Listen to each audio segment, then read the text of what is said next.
Hello नमस्ते सेवा साथीहरू स्वागत छ तपाईँ सबैलाई आजको मेरो नयाँ ब्लगमा। साथीहरू सबैजना सन्चै हुनुहुन्छ होला। म पनि सधैँ चाहिँ सन्चै आराम कुशलै छु। अनि आज यहाँ हेर्नुहोस् हाम्रोमा झापामा घाम गर्मी यस्तो बढिरहेछ। तर पनि हिजो अलिकति पानी परेको थियो, थोरै पानी परेको थियो, त्यसले गर्दा थोरै शीतल र पनि बाहिर यहाँ हेर्नुहोस् अब म बाहिर त निस्किने स्थिति नै छैन, यस्तो कडा घाम भइरहेछ।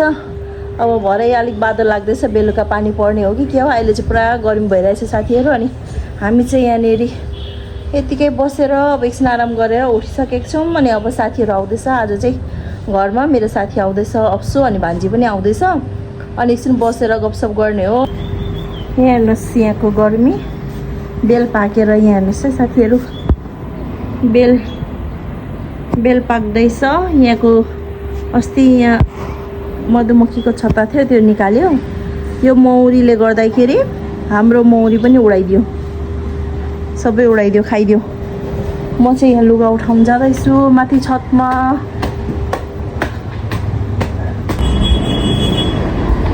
साथीहरू आज चाहिँ मैले बिहान यो छत बिहानै उठेर सफा गरेको थिएँ। अनि छोरीलाई चाहिँ आज पोचा गर्नु लगाएको, तल रुम पोचा गर्नु लगाएको। उसले त पुरा यहाँ माथि सबै आएर पोचा गरिदिएछ, सबै पोचा गरिदिएको छ आज छत। अनि यस्तो छ यहाँ घाम। म चाहिँ यहाँ लुगा उठाउन आएको छु, गर्मी यस्तो छ हेर्नुहोस्। आमामाम बाफ्रे बाफ्रे।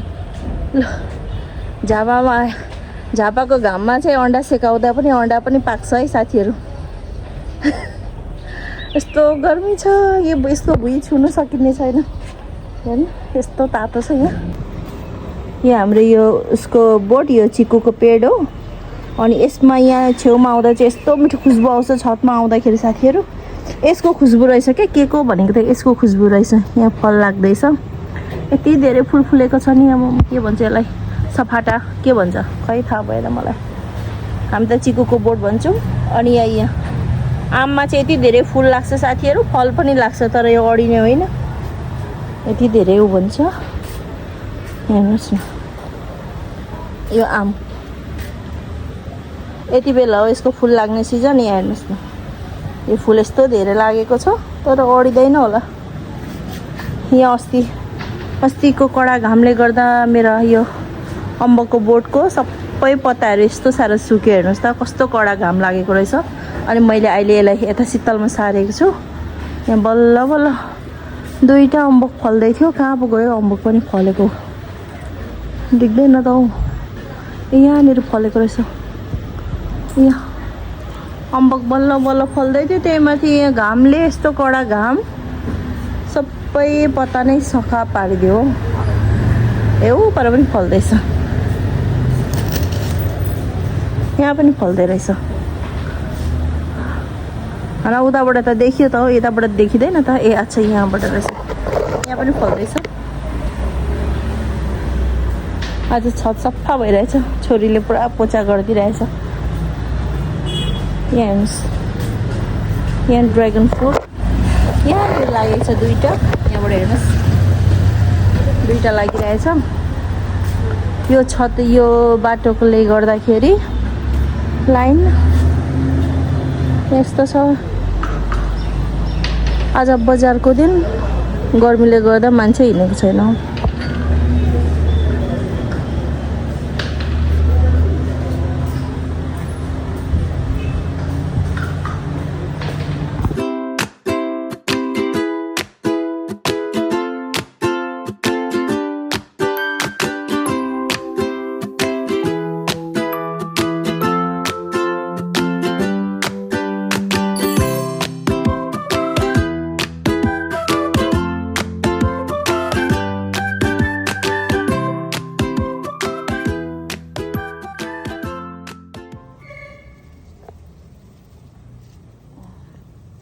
हेर्नुहोस् त टमाटर फलेको एउटै बोटमा 2-3 केजी होला टमाटर। यहाँ छ यस्तो मजाको, यहाँ कत्रो कत्रो फलेको छ टमाटर, झुप्पै झुप्पा।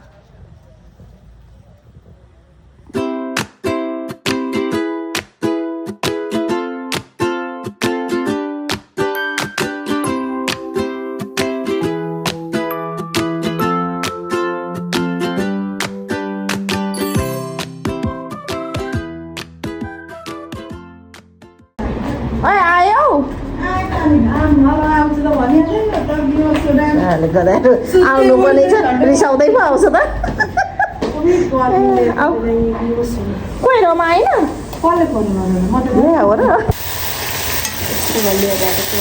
यहाँ हेर्नुहोस् है साथीहरू अन्जलीको चाहिँ खुट्टा दुखी पनि यहाँ बनाउँदैछ तर म सघाउँदैछु उसलाई हाम्रो कस्तो दामी यो भन्दैछ साथमा हाम्रो चटपटे पनि बन्छ साथीहरूको लागि सेवा किन सुतेको थिइस् अरे उफ के फेरि हात गोली पठायो कसैले बोकेर राखे यहाँ हाम्रो चटपटे रेडी भयो अब हामी खाने हो अनि यहाँनिर मासु तयार छ ल यो पापड त्यस्तो खै उसको रेसिपी के हाल्यो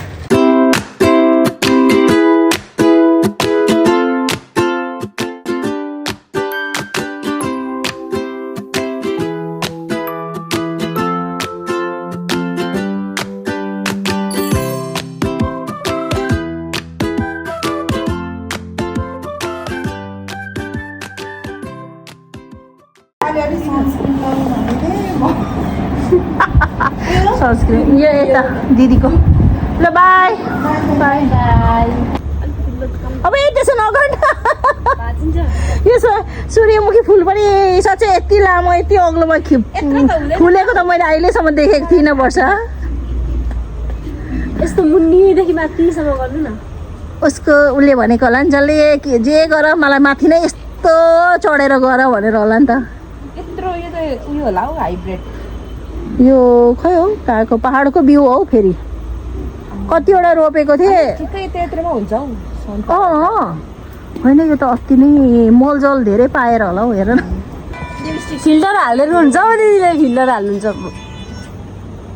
फिल्टर हालेपछि सबै कालो पनि गोरो भइहाल्छ जुन चाहिँ गोरो त्यही चाहिँ कालो भन्छ नगर न यार अञ्जली बारीमा चोरायो के चोरायो त्यो स्टार फुडको सबैभन्दा नमर्नु पर्ने स्टार मिठो हुन्छ है तपाईँको चार पाके अब म ल बाई वर्ष बाहिर आउँनुहुन्छ अन्जली बाहिरसँग पुऱ्याइदिउँ बाई अब कहिले भेट्ने साह्रै टाढो छौँ फेरि के भनेर